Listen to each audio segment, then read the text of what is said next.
Қызылорда қаласында тұрмыстық зорлық-зомбылықтың алдын алу мақсатында тұрмыс жедел профилактикалық іс-шарасы басталды. Тәртіп сақшылары арнайы тізімде тұрған қолайсыз жанұялардың үйлеріне барып, отбасылық жанжалдардың зардабын түсіндіруде.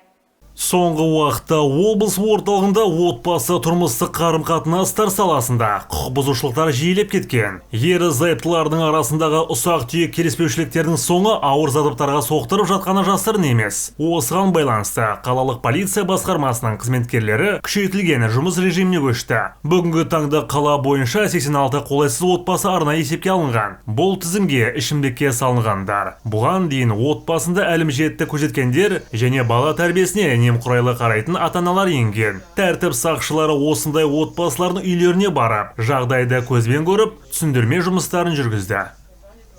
Ағымдағы жылдың 15 ақпан, 22 ақпан күндері аралығында қала көлемінде тұрмыс атты жедел профилактикалық іс-шарасы өткізілуде. Іс-шараның негізгі мақсаты қалалық полиция басқармасының профилактикалық есебінде тұрған қорғау нұсқамасына алынған, сонымен қатар ерекше талап белгіленген тұлғалардың мекен-жайларын тексеріп, оларға профилактикалық түсіндірме жұмыстарын жүргізу, яғни тұрмыстық зорлық-зомбылықтың алдын алу бағытында. Рейд барысында есікті үлкендер емес, қараусыз қалған кішкентай балалардың ашуы отбасындағы бақылаудың төмендігін көрсетті.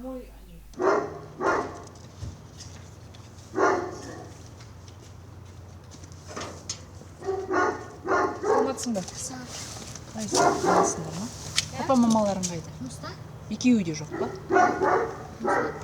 Папаң үйде шығар. Жұмыс істемейді ғой.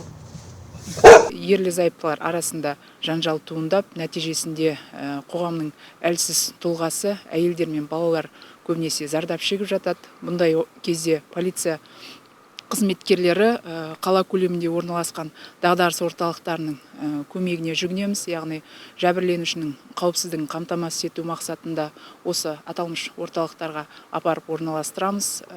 Ол орталықта психологиялық, медициналық, әлеуметтік көмектер көрсетіледі. 2006 жылдың бір ай көлемінде қалалық полиция басқармасының профилактикалық есебіне қорғау нұсқамасы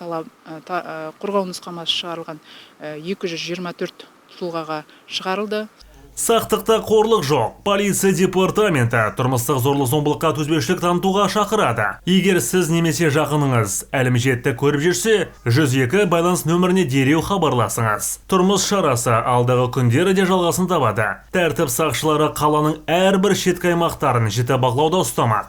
Ол Дәуіт, Сабыржан Қаратаев, Серікбай Сүлейменов, Қызылорда қоғамдық телеарнасы.